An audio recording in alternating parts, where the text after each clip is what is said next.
I have talked to too many people who have had horrible real estate transactions. And the underlying theme is they didn't interview their agent. Figure out what you want from an agent and go get it. I actually just read an article that was released today, and according to the department, there are 73,500 real estate agents and brokers licensed in Arizona. Because it seems like everyone and their mother, brother, cousin, in-laws, everybody's a realtor. So how do you pick one? So today's episode is all about questions you should ask during an interview with agents.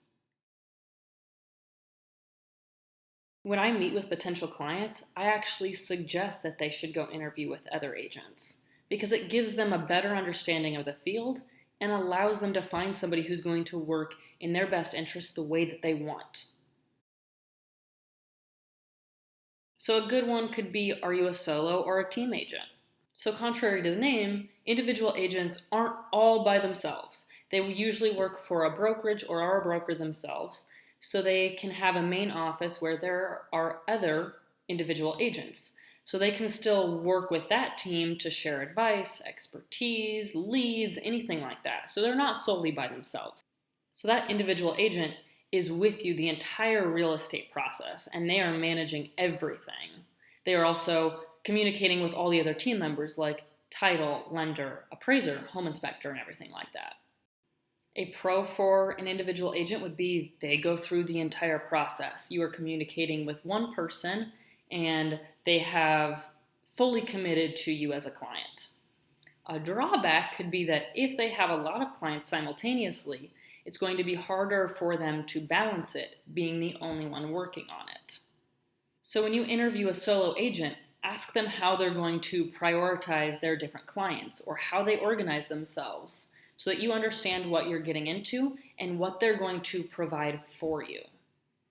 So a team agent typically means they have some kind of specialization because the agents on the team are broken into pieces.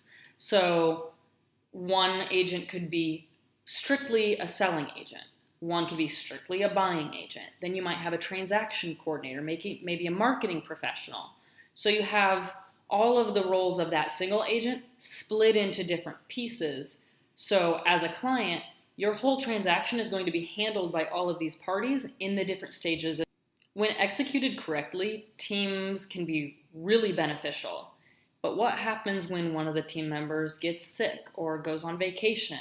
Or maybe the team doesn't communicate that well, either to each other or to the client. So that can be a downfall.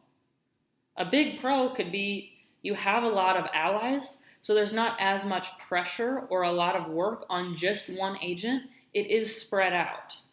There's nothing wrong with either scenarios, but you should understand what you're getting into before you get into it.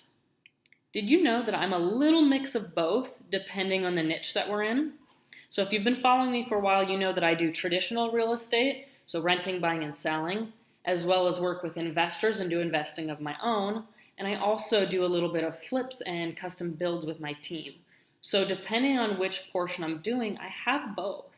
On the solo agent side, I work the entire real estate transaction with each of my clients. They get that one-on-one attention, and that's a huge benefit to my clients and to myself because I understand the entire process well, and I can help convey that to my clients so they understand it. I also have an incredible team dynamic behind me. Not only are there other individual agents on the team who can share their advice, expertise, and maybe leads, but the Barkin Group also has a full-service build team in-house. That grants me unbelievable access to an established build team for any and all current and future projects. I feel like with this dynamic, I kind of get the best of both worlds, and I can provide kind of a variety to my clients depending on what they want more.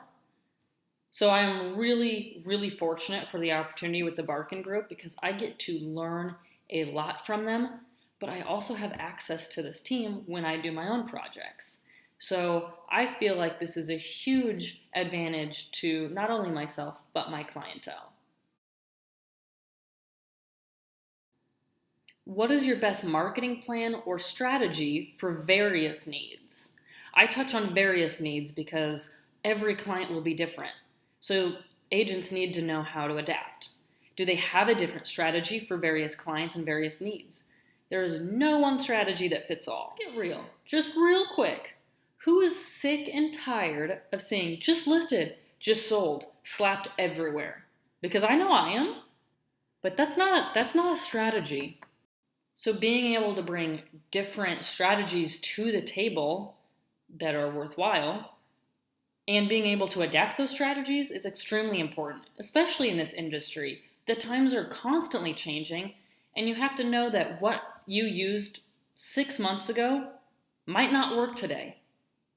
In fact, when I first started, if you just go back through my Instagram, my LinkedIn, anything, if you go through any of my pages, what I'm posting now is either a very upgraded version of what I used to post or very different. And that's how it should always be. You should always be growing and always adapting. That shows that you're improving. So coming to that initial meeting, I know a little bit about the property. I've researched the area a little bit. I might know a little bit about you from a phone call or anything like that. So I have an idea of what's going on. I'm starting to make a plan already. But that initial meeting is meant for me to get to know you so that I can better tailor this guideline, this marketing plan for you. So when a real estate agent comes to the first meeting and they have a guideline, that's awesome. But they should know that it's a guideline. It's not the strict plan. They should be ready to change it and adapt it to better fit your needs. It is important for you to hear why they think they are the better option for you based on the competition, but you should definitely check it out for yourself. So keep interviewing people. Even if they sound like they're the agent that you're going to work with, you can sleep on it. What separates you from the competition? You probably want an agent that stands out. You want your house to stand out. A good agent won't hesitate to answer this question and will be ready to fire off several reasons why they're best suited for the job, probably before you even ask this question. I have found that I offer more than a traditional agent because I have the traditional side as well as the investing and the build side. So I have more services to offer. I'm also more up to date with social media and technology, which helps my market and my clientele. I also do outreach programs as well as educational programs, especially with ASU. I've also created some great partnerships with trusted professionals and am continuing to build partnerships so I can better serve my clients and build a well-rounded, professional, and custom program. I am completely transparent. I'm always growing, personally and professionally. I want to adapt to better meet all of my clients' needs. And I also work my butt off. I am doing this full time. It's not just a hobby. I want to make this a huge career, and I want to build my own business. So like I said, it's really beneficial to hear from them why they think they're the best option. If they're stumped on this question, that's probably a good indication to just walk away and go to the next interview. During your real estate transaction, your realtor is not the only teammate that you have. So there'll also be a lender, a title company, appraiser, home inspector. So there are a lot of different factors that they have to go on. You might know some of these, but you might not know all of them. Your agent should be able to supply you with a list of trusted professionals in various areas. Let them explain who they work with and why they chose these particular professionals. If you see the term affiliated anywhere, ask for an explanation. This could mean that the agent or the broker can receive compensation if they're used. You want to work with professionals because they're good, not because your agent gets a kickback. Mic drop. One that probably everybody has in the back of their mind is how much do you charge? Don't ask if fees are negotiable, because all real estate fees are negotiable. Agents typically charge between 1% and 4% to represent one side of the transaction, either the seller or the buyer. You could also represent both. Agents are commission-based. That's how they make their money. That's how they make a living, especially if they're full-time. You can negotiate commission, but just keep in mind, if you're negotiating commission and trying to cut it down, what is their motivation to work with you or work as hard with you when their other clients aren't negotiating it down? There are also online platforms that offer agents or agent services at a discounted rate. Just keep in mind that if they're at this discounted rate, they have to do more deals in order to make the same amount of money in order to live. So that means there's going to be a lot more deals and a lot more clients on their plate that they're going to be sifting through. Definitely get what you pay for. Another one I find beneficial is what kind of guarantee do you offer?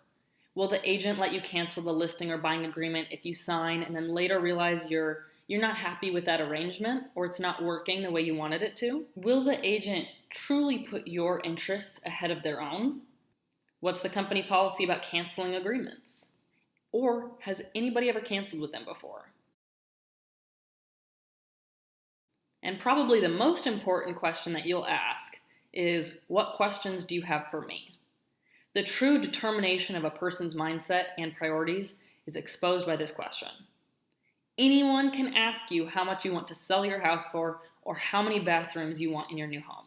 That's easy. If an agent takes the time to get to know you, your goals, and your priorities, that is an excellent indicator that they are already setting up that foundation for a client-centered service for which there is absolutely no substitute. On our first meeting, I'm going to be asking you a lot of questions because if I don't, I'm setting us both up for failure. Why am I even in this profession if that's what I'm going to do? So I'm probably going to buy you a coffee or a lunch or a tea or whatever it is that you like so that I can get to know you personally and professionally, and you can do the exact same for me. So my goal in that initial meeting is just to establish the basis of a relationship. I want you to trust me and get to know me, not just my profession. And I want to do the same for you. I also want you to leave that meeting without feeling any pressure. I'm not going to have you sign documents, and I'm probably going to encourage you to interview or at least talk to a few different agents or companies. That way, when you go out, hopefully you come back because you know you want to work with me, and that'll make our relationship so much better. Maybe you steal some of these questions, maybe you add some in, maybe you take some out. But I hope this gave you a good idea so that you are ready whenever you want to buy or sell or invest or whatever it is you want to do with real estate, that you will be ready.